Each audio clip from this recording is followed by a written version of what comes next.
Peterhouse maintained their unbeaten start to the 2024 high schools rugby season with a nail-biting 19-17 win over St. John's College in Marondera on Saturday. Both the Kings and the Rams came into the match having won all their matches of the season, but it was the home side who held their nerve in front of a partisan crowd to make it 5 wins and 5. With 2 minutes to go, we got a penalty on our line, and then we tap and go. That was enough to make any coach go absolutely crazy. But I mean, you just look at what these guys are given. That last 35 to come back, put the pressure on St. John's. St. John's is an incredible side. Don't let anyone tell you differently. They are outstanding, and the boys really stepped up. Boys in pink for a good cause, obviously for cancer. But I've just got to say that if you look at schoolboy rugby and where we are right now, that's 2 performances that were outstanding. Well, we felt that we were going to play thirds rugby in the second half, put St. John's into the corners. Kicking kind of was going to the danger man being Kruger, but look, I mean, it was another class display by Andrew Maringa again. But really, this team, there's no guys that are putting their hands up as they are outstanding. It's a team effort. They've worked hard. It's another step in for us. We've had a good build up with the tour and then going into unbeaten so far. But as I say to the guys, it's 0-0. We go back to the drawing board next week. FC Platinum moved to the top of the Castle Premier Soccer League with a narrow 1-0 win away to Bulawayo Chiefs at Luveve on Saturday.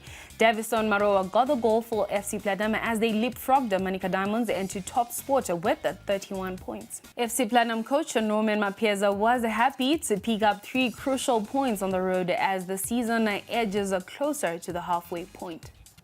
Yeah, it was a good game of football, but in terms of performance-wise, I don't think we really did well. We had some good opportunities, but some poor decision-making in the final third. And maybe it's because of the break. Maybe the momentum dropped a little bit.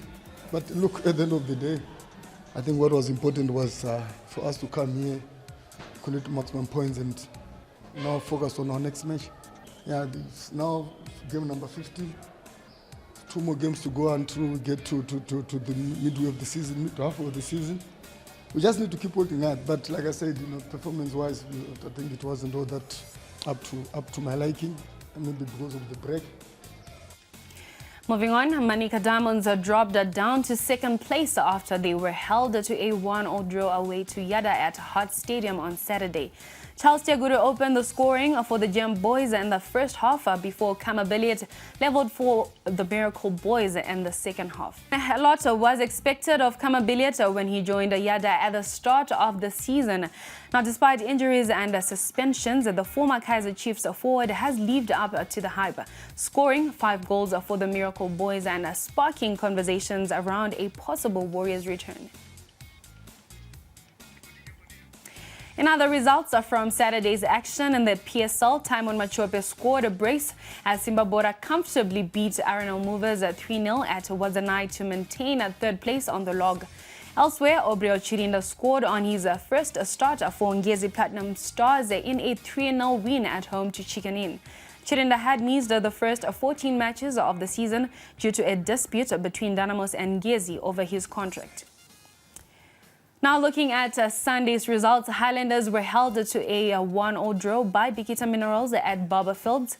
Marvin Sibanda opened the scoring for Bosso before Evans Katema equalized for Bikita Minerals with his 7th goal of the season. Highlanders coach Kelvin Kayundu blamed complacency for his side's draw before going on to suggest that he might have to beef up his squad during the transfer window. Yeah, I think these are 2 points that we have dropped. I think we got a bit comfortable when we got an early goal, and it has probably been a disadvantage for us to concede in the second half. We didn't start well. I think the opponent's first only chance is the first few minutes that our goalkeeper made about 3 saves, but from there we managed to control the game. But I think we relaxed when we scored the only goal. Yeah, we still have 1 or 2 slots where we may add up a bit of depth, especially up front. And if you saw even in our game, when we took out Maninja, I think he has been out during the break. I think he was not training because we've been using him with a slight injury, and I think even today it showed on the game. But also it is the inability to take out a striker and also put in a striker. We take out a striker and we put in a midfielder. That means now we are working on permutations. So we are hoping that maybe during the break that is coming or when the window is opening, we may have 1 or 2 strikers that will come and help us. Konapo, ipapo pa ZTN Prime, DSTV channel 294, the place to be.